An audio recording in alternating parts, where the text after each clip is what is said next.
Listen closely, because what I am about to tell you is something most history books reduce to a mere footnote, a passing shadow at the end of an era.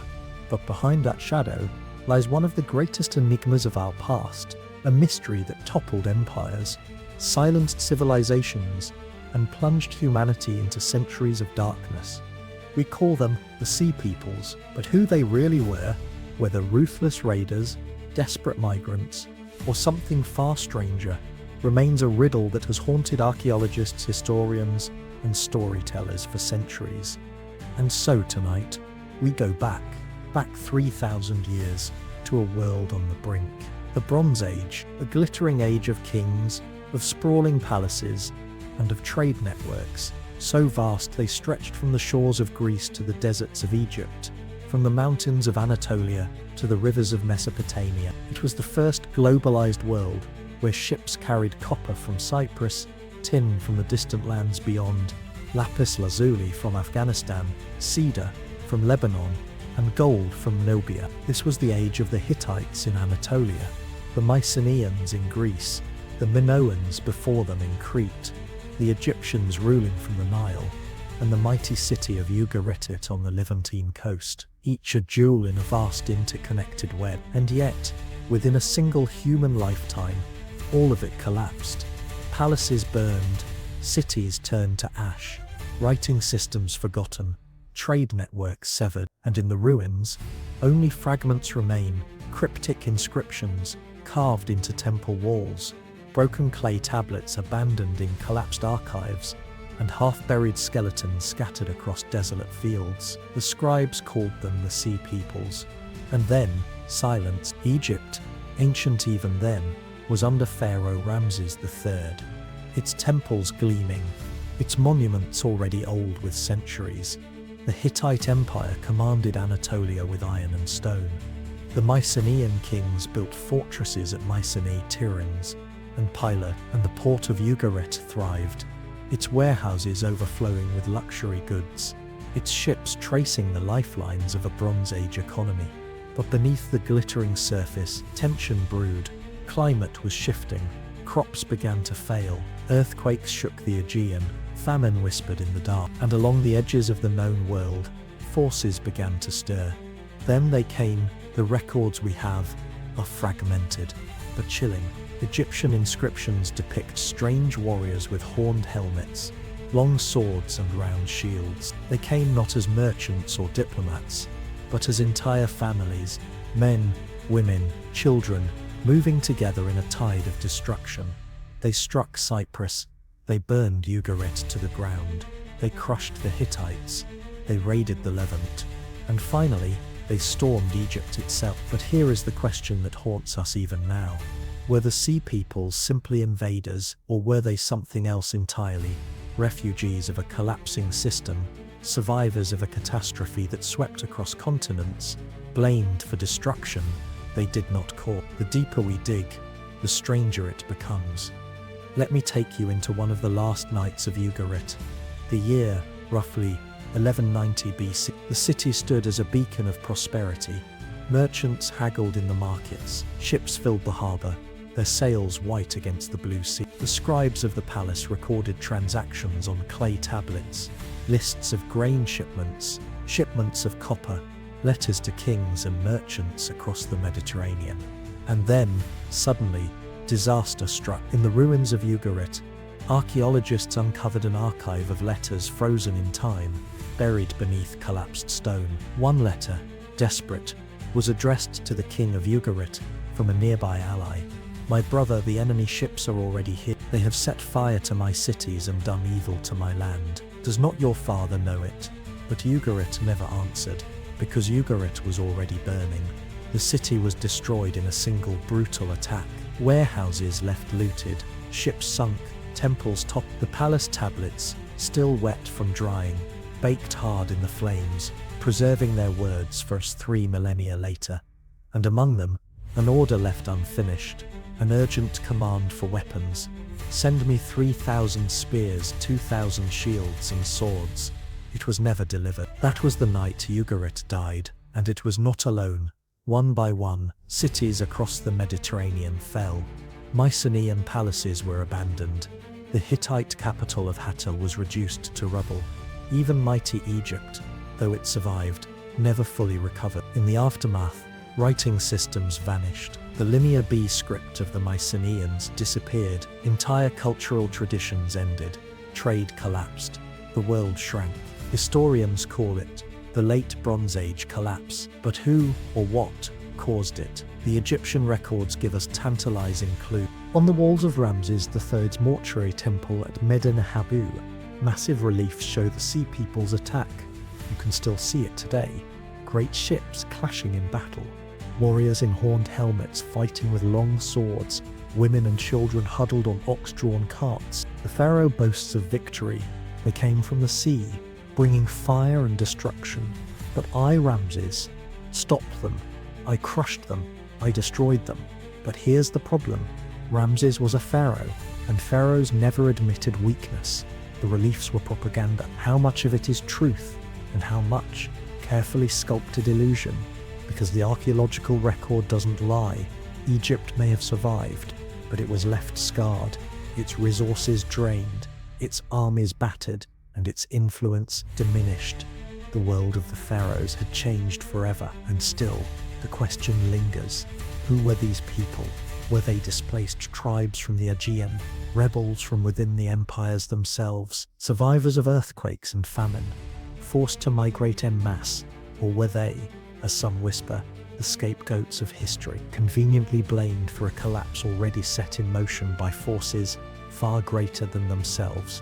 Climate disaster, internal rebellion, systemic fragility.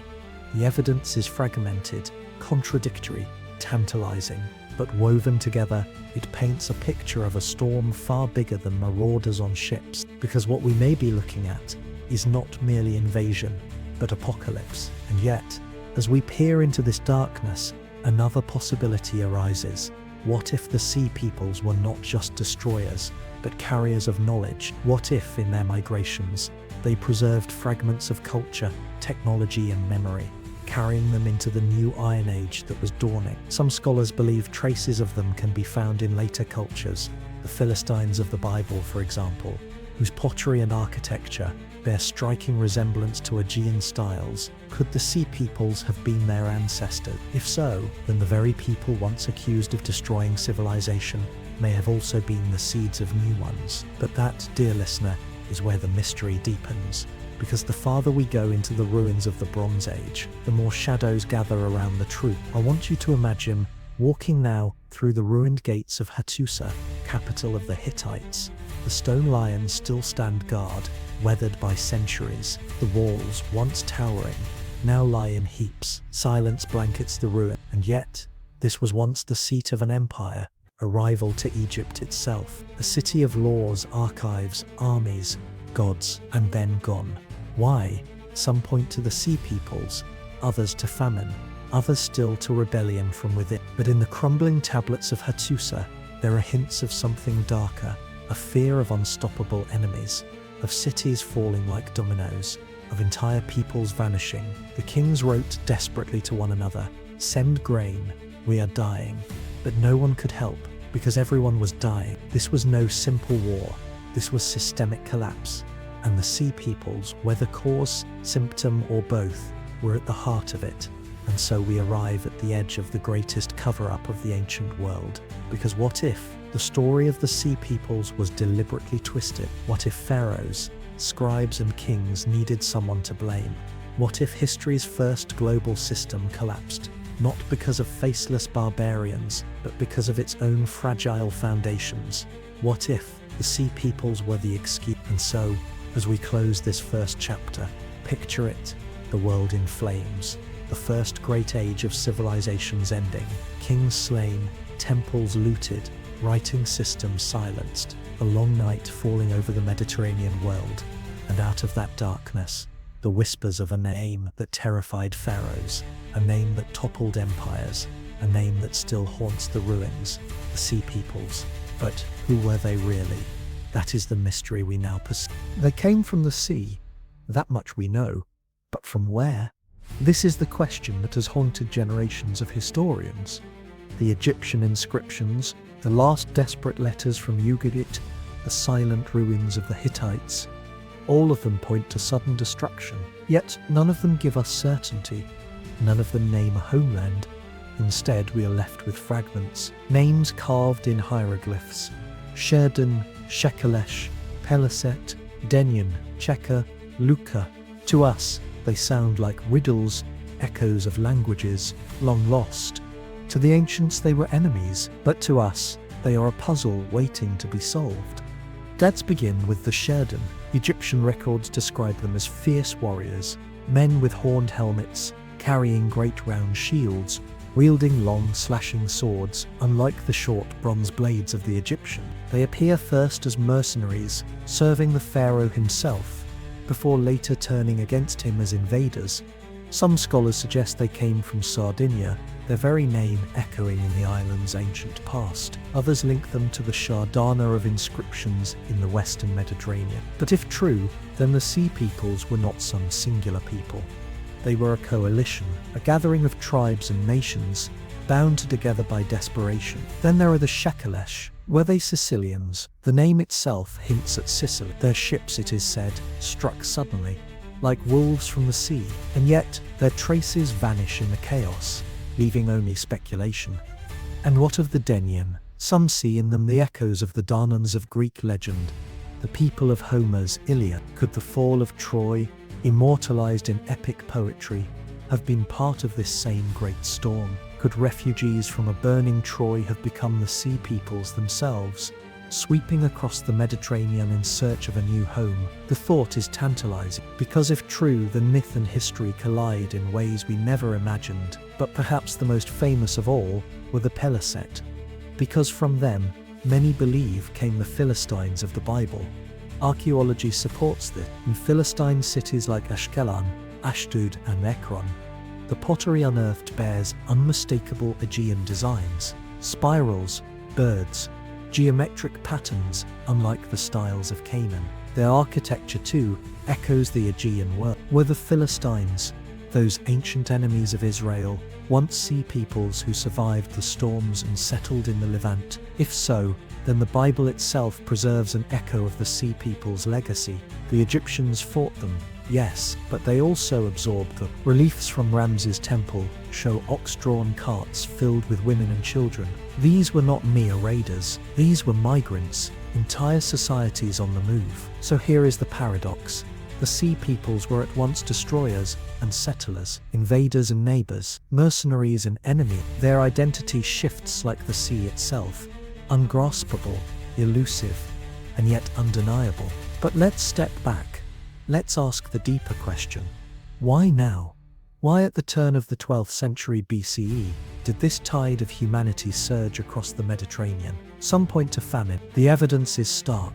Pollen analysis shows prolonged droughts across the eastern Mediterranean at this time. Crops failed, fields lay barren, hungry mouths outnumbered harvests. Letters from kings plead for grain shipments, warning of starvation. When food vanishes, civilizations unravel, and desperate people take to the sea. Others point to earthquakes. The Aegean world is a fault line of stone and fire. In this very era, cities like Tiryns and Mycenae show signs of massive destruction, not by fire but by trembling earth. Walls collapsed inward, buildings toppled suddenly. Survivors, homeless, may have joined the waves of migration. And then there is rebellion. For centuries, the Bronze Age elites ruled from palaces, taxing the people, hoarding wealth, controlling trade. But the collapse of these palaces suggests something more than external attack. Some may have burned from within, uprisings, peasants revolting, slaves breaking free. The Sea Peoples, then, may have been not only outsiders, but insiders, rebels who overthrew their own rulers and vanished into the chaos. And yet, there is another theory, darker, strange. What if the Sea Peoples were not the cause at all, but the scapegoats? Imagine it, a perfect storm, climate change, famine, earthquakes, rebellion, trade collapse. The entire system failed, and in the aftermath, the survivors needed someone to blame. So the scribes carved names into stone. They told tales of faceless raiders from the sea. They created a villain to explain the inexplicable. The Sea Peoples may have been the invention of history, But then again, the ruins are real, the burning cities are real, the shattered palaces are real. Someone brought the fire, and so the question lingers. Were the sea peoples the destroyers of civilization, or its victims? Walk with me now to the Nile Delta. The year is 1177 BC. A fleet approaches, strange ships with high prows and feathered warriors aboard. They come in waves, families and fighters together, ox carts on the shore, women clutching children, men with spears and shields. On the riverbanks, the Egyptian army waits, archers with drawn bows, chariots ready to strike. Ramses III, pharaoh of Egypt, stands at the head of his forces. The clash is brutal. Arrows rain down, ships collide, men are cut down in the water. The pharaoh claims victory, inscribing it forever on the walls of his temple. I destroyed them, I annihilated them, I cast them into the sea. But victory is never complete, because even as Egypt celebrated, its empire was shrinking. The Levant slipped from its grasp, trade faltered, and the seeds of decline had already been sown. So who were they? Were they Sardinians, Sicilians, Greeks, Anatolians, Cretans, refugees of Troy, rebels from within? Perhaps all of them, perhaps none.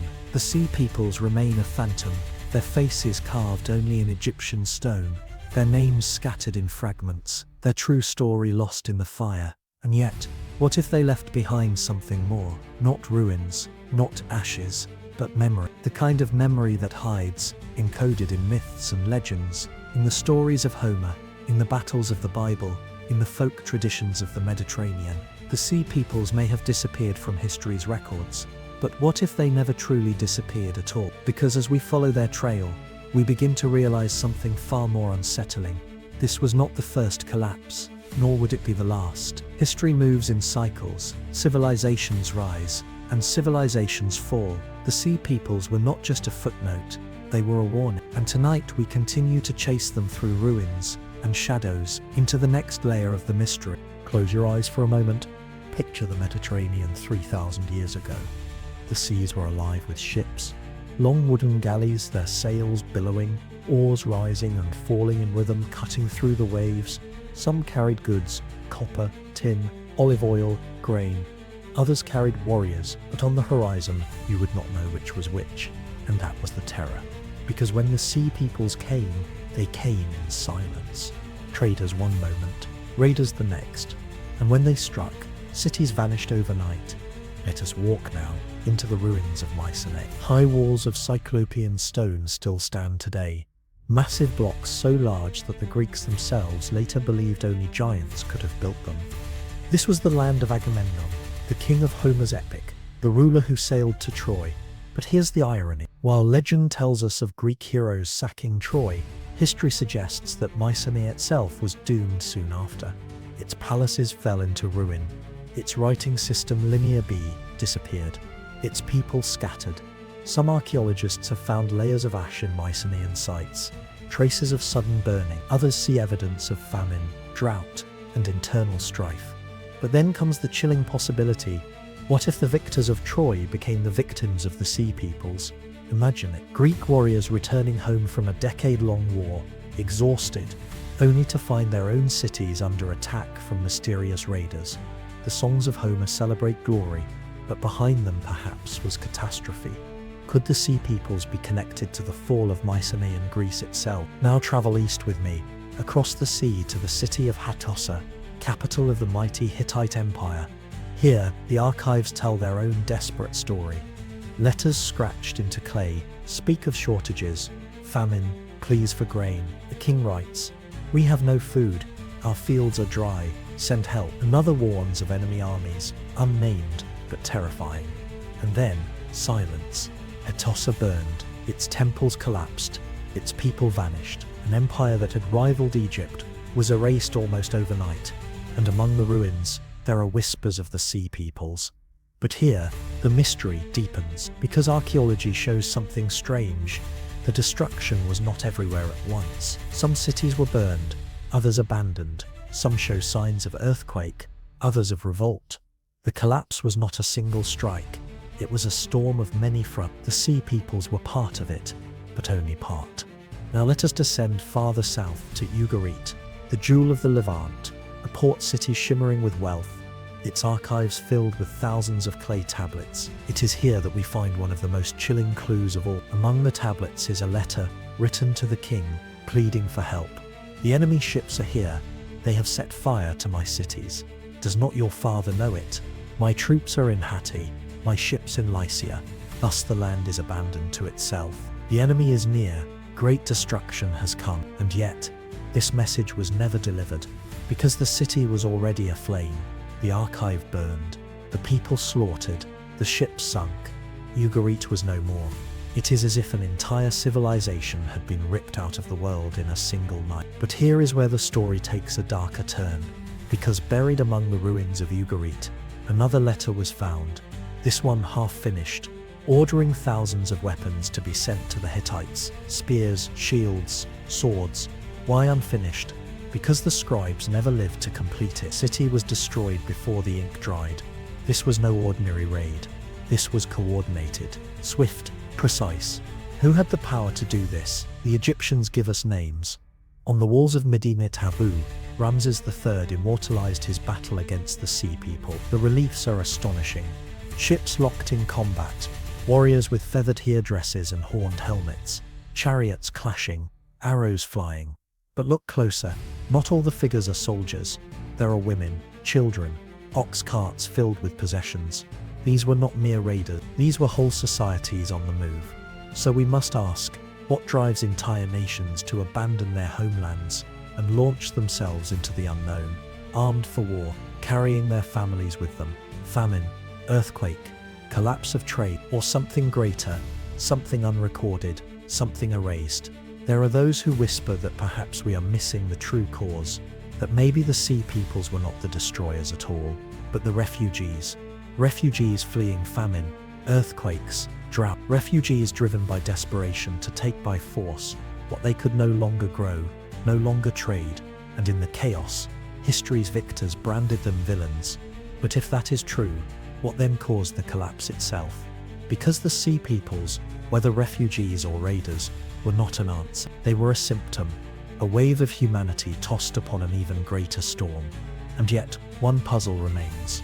Why do the names of the Sea Peoples Sherdin, Shukalesh, Peliset, Denyan, Cheka echo so closely to places we know? Sardinia, Sicily, Philistia, Danans of Greece, Lycia. Were these coincidences, or were the Egyptians recording real tribes, real migrations, scattered from across the Mediterranean?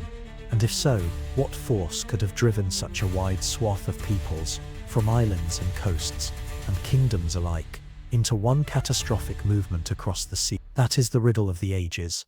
But before we go further, let us step into another realm, the realm of myth. Because sometimes, myth remembers what history forgets, and in the myths of the Greeks, there are stories of a great catastrophe, stories of cities falling, of peoples wandering, of Troy in flames, of Odysseus, blown from land to land, unable to find home.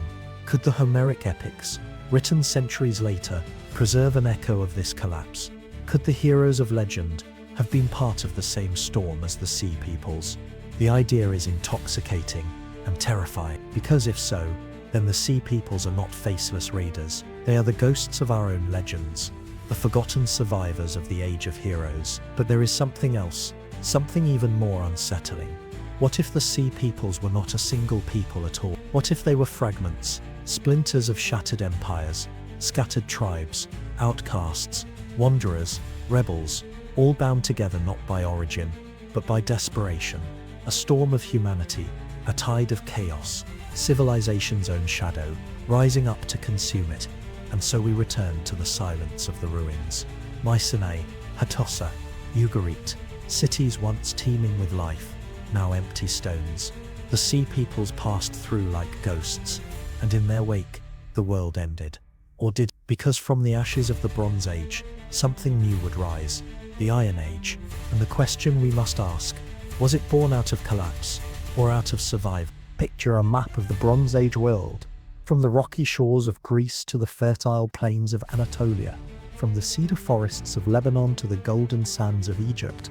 Kingdoms and empires wove a web of trade and power. Ships carried copper from Cyprus, tin from the east, gold from Nubia, grain from the Nile, and wine from Crete.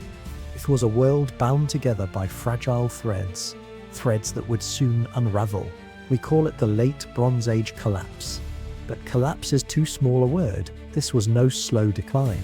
It was a sudden storm that swept across the Mediterranean around 100 BCE, leaving fire and silence in its wake. The sea peoples are named as the destroyers, but as we look closer, we see the collapse was more than war. It was a system breaking apart. Let us begin with the Mycenaeans. For centuries their kings ruled from fortified palaces, Mycenae, Tiryns, Pylos, Thebes. They commanded fleets, traded goods, and sent warriors to Troy. Their scribes recorded shipments of oil and grain, the lives of palace workers, even the names of slaves, and then the records stop.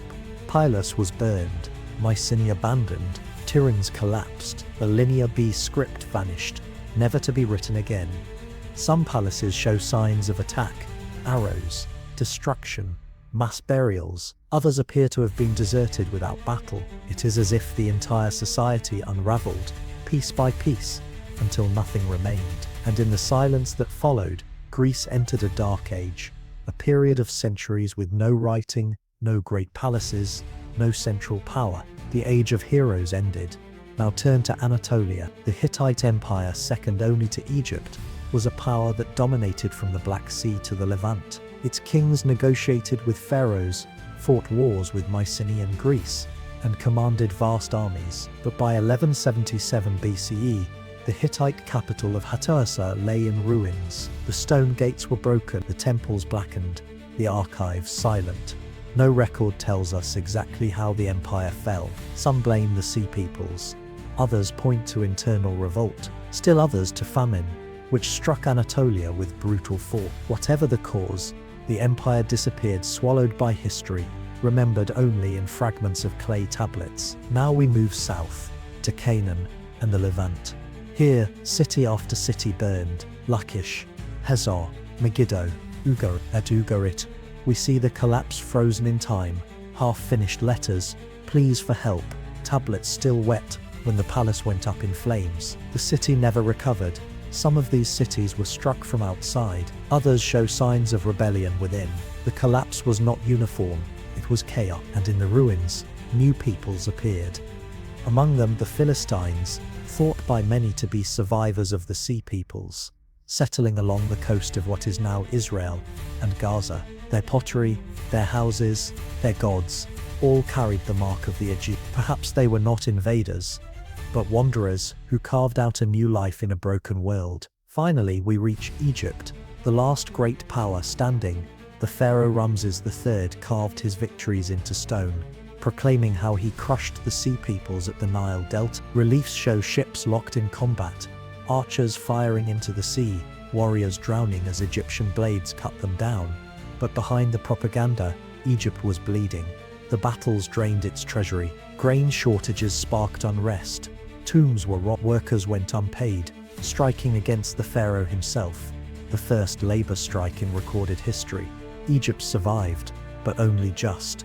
The empire that had lasted for over 1,000 years was never the same again. So what caused this storm? Some blame the sea peoples, marauding across the seas. Others see the fingerprints of climate change, drought, famine, desperation. Still others argue for earthquakes, epidemics, or rebellion from within. The truth may be all of them at once. The Bronze Age was a globalized system, and when one link broke, the whole chain collapsed. Trade failed, kings could not feed their people, armies deserted, cities burned, and in that chaos, the sea peoples surged like waves over a broken shore, families fleeing into the night. Somewhere on the horizon, ships wait, dark silhouettes against the sea. Inside the walls, scribes clutch tablets, desperate to record the last words of their kings. Soldiers die at the gates, merchants abandon their goods, and then, silence. The city is gone, and all that remains is ash. The late Bronze Age collapse was not just the fall of cities. It was the fall of memory. For centuries after, much was forgotten, writing systems lost, diplomatic ties severed, trade networks erased, 1,000 years of progress undone in less than a generation. And yet, from the ruins, New powers would rise, but not before the world endured centuries of darkness. And so we must ask, were the Sea Peoples truly the villains of this age, or were they the survivors, blamed for the sins of a collapsing world? History is written by victors, but what happens when the victors themselves vanish? That is the silence we are left with. The torchlight flickers across the broken stones, and we find ourselves stepping deeper into the enigma of the late Bronze Age collapse. Cities that once blazed with life are now reduced to ash and silence. But the more we dig, the stranger the pattern becomes. For this was not simply war, it was something larger, something coordinated, something that almost feels like a conspiracy written across the whole Mediterranean. Egyptian records give us glimpses. They speak of ships advancing like storm clouds, warriors with strange feathered headdresses, wielding weapons unfamiliar to Egyptian scribes. They describe peoples not of one nation, but of many woven together into a tide that surged across the known world. Who were these sea peoples? Raiders? Refugees? Mercenaries? Or perhaps something more? Consider Ugarit, a city-state perched on the Levantine coast. It thrived on trade, sending its merchants across the sea. Yet in one surviving letter, written by the desperate King Amurapi, we hear his plea to a distant ally. The enemy ships are already here. Our city is aflame. Send help quickly. No help came. The letter was never delivered, and the city of Ugarit, like so many others, was obliterated. Its people vanished, its palace treasures buried beneath rubble. But why?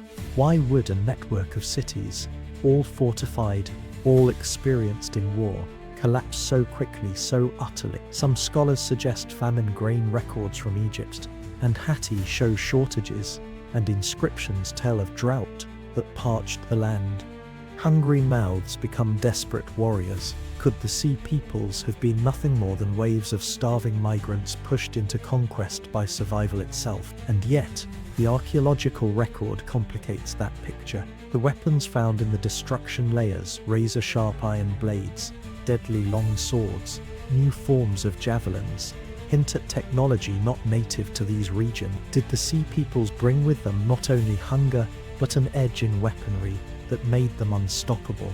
If so, who gave them this advantage? Were they a people who had mastered iron before the great powers did? Or did some hidden empire, some forgotten smith, arm them to destroy the old order? Egypt's pharaoh Ramesses III, in his Medinet Habu inscriptions, tells of the Sea People's advance. He paints them as a monstrous horde, bringing with them their wives, their children, their possessions, entire nations on the move. They came by land and by sea, crushing kingdoms as they went. Ramesses claims he stood as the last line of defense. He boasted that Egypt survived while all others fell. But inscriptions carved into temple walls are not neutral history, they are propaganda.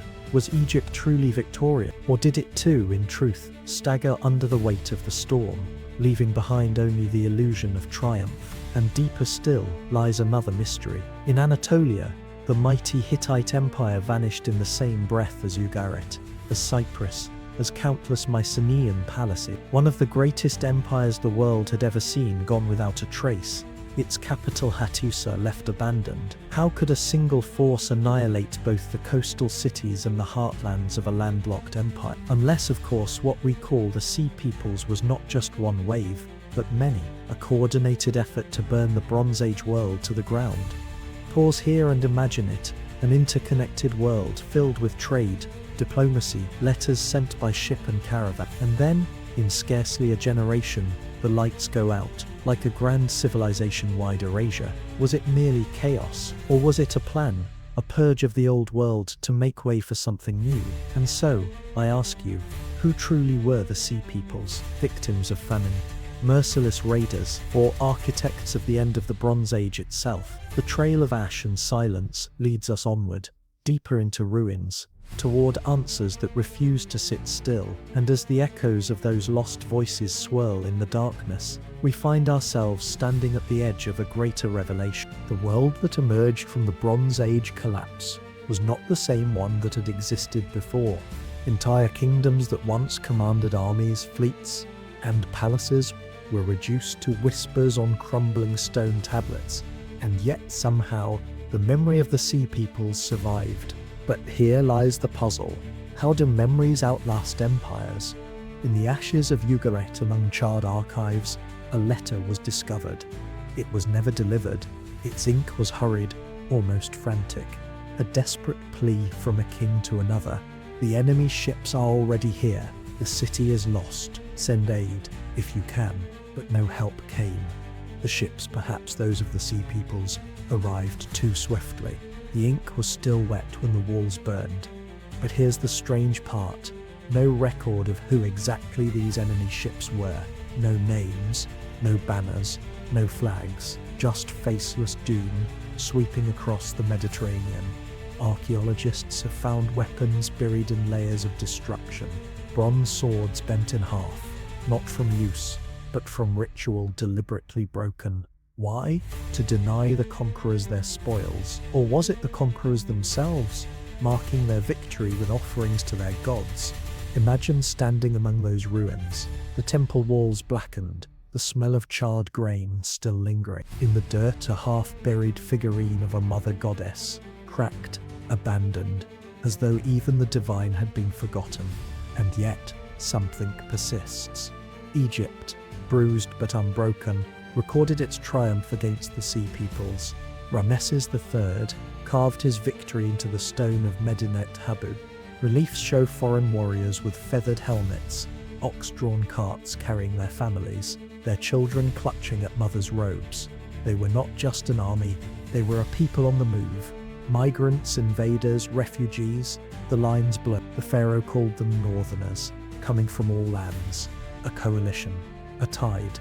But tides do not simply rise, they are pulled by something unseen.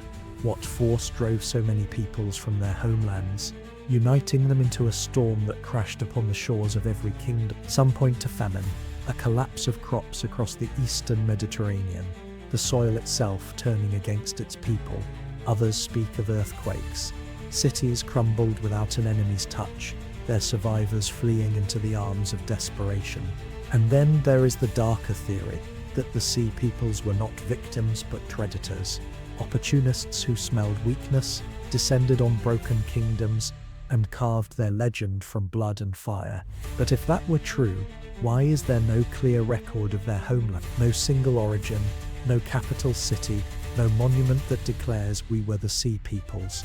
It is as though they wanted to be forgotten. Or perhaps more chillingly, someone wanted them erased. Pause here and consider. Every empire records its victories, kings immortalize their triumphs, and yet the sea peoples are only ever described by those who fought them. Always the outsider, never the chronicler. Their story is one told only by their enemies.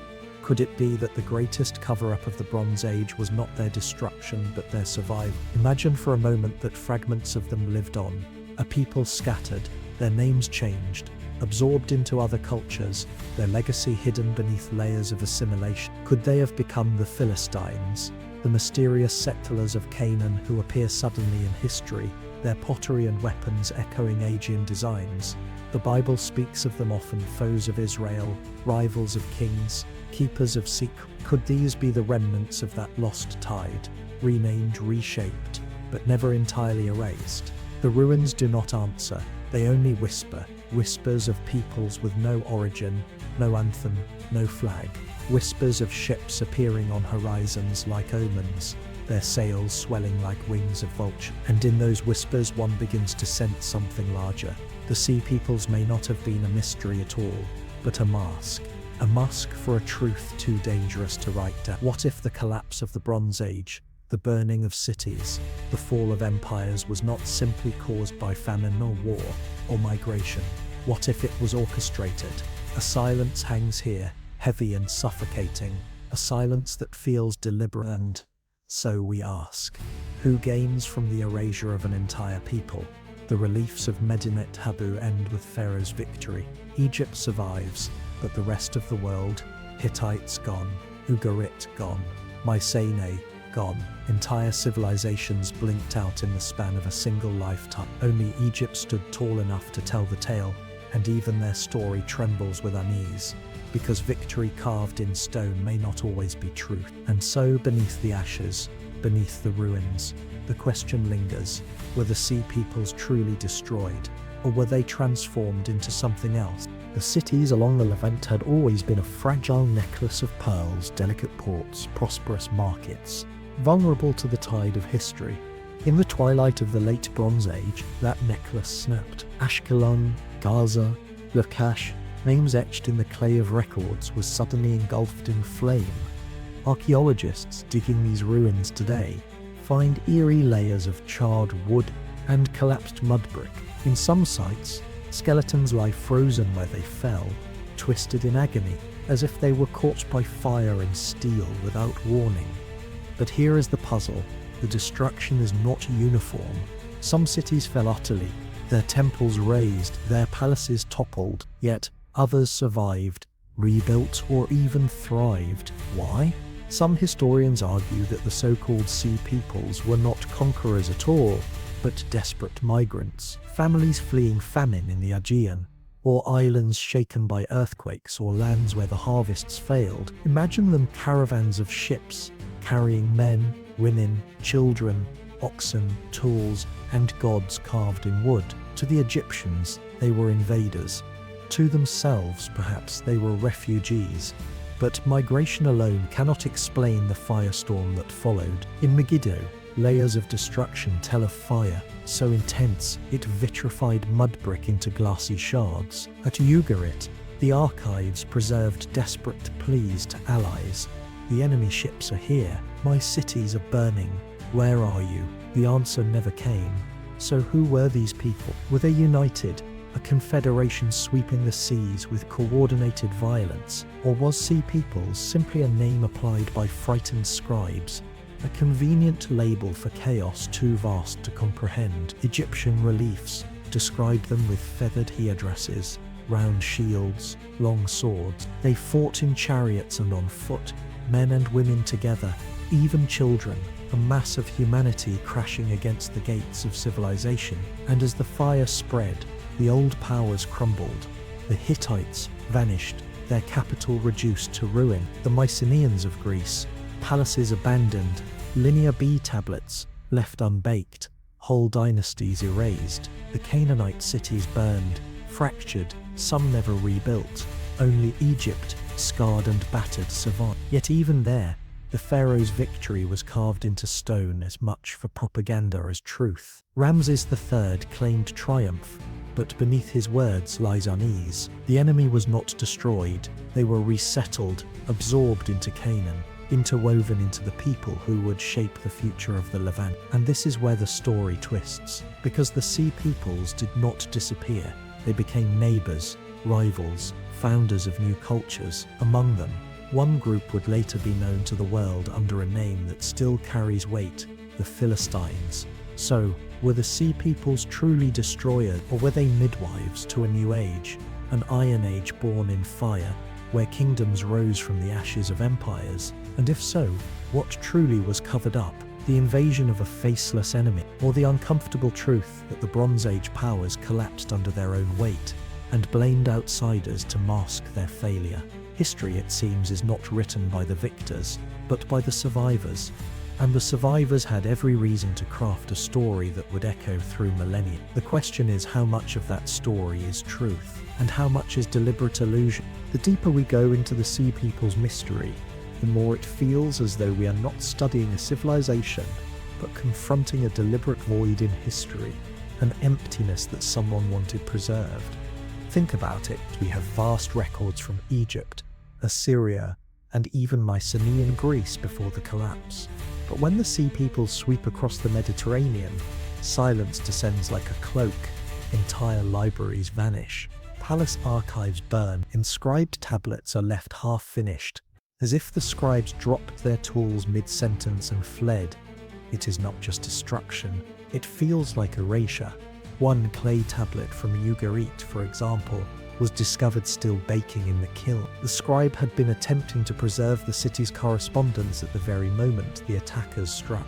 His words, cut into soft clay, were frozen forever in that instant. The enemy ships are approaching. They have set fire to the cities. No time to complete the record, no time even to survive.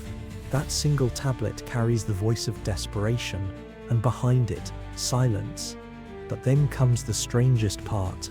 In Egypt, where Ramses III claims victory against these shadowy invaders, the records are curiously one-sided. The Sea Peoples are depicted not as traders or diplomats, but as a horde, a monstrous swarm of outsiders come topple civilization.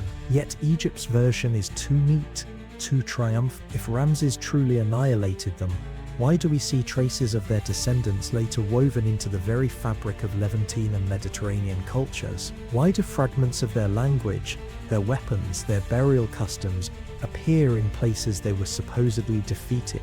It is as if Egypt wanted us to believe the story was over, but history whispers otherwise. Some scholars suggest that the Sea Peoples were not a singular tribe at all, but a coalition of mercenaries, refugees, outcasts, all bound together by necessity. Yet others go further, whispering of a pact made in blood and secrecy. They point to the sudden disappearance of so many powerful kingdoms and ask, was this collapse spontaneous or orchestrated? And then there are the names: Shardana, Shukalish, Peliset, Denia. Each tribe recorded by Egypt has echoes in other lands. The Shardana may have been Sardinians, the Peliset, perhaps the Philistines of the Bible, the Danian, possibly connected to the Danans of Greek lore. If these connections hold true, the Sea Peoples were not strangers. They were Europe's own sons returning to the cradle of civilization, an uprising from within, cloaked as an invasion from without. But why then the cover-up? Why the silence? Here is where the shadows grow darker. Some believe the collapse of the Bronze Age was not caused by climate, nor earthquakes, nor simple marauding. Instead, it was engineered, a sweeping purge of old powers, clearing the stage for a new age of iron and empire. And if that is true, then the Sea Peoples were not merely destroyers. They were executioners of a plan far greater than themselves. But who or what directed such a plan?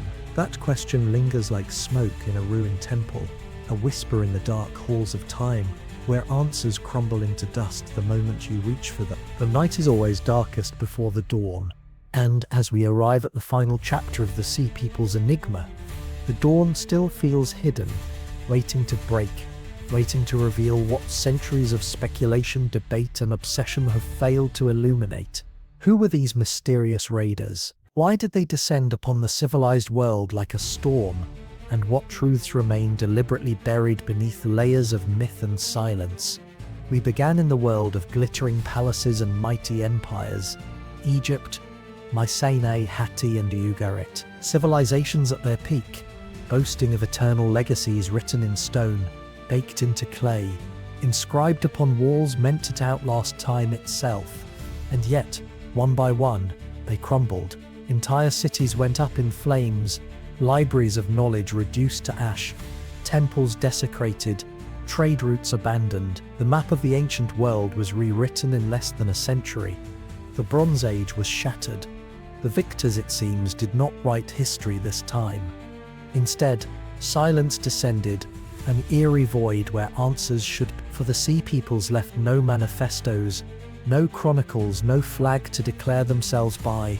They appeared, wreaked havoc, and vanished, absorbed perhaps into the cultures they once tried to destroy.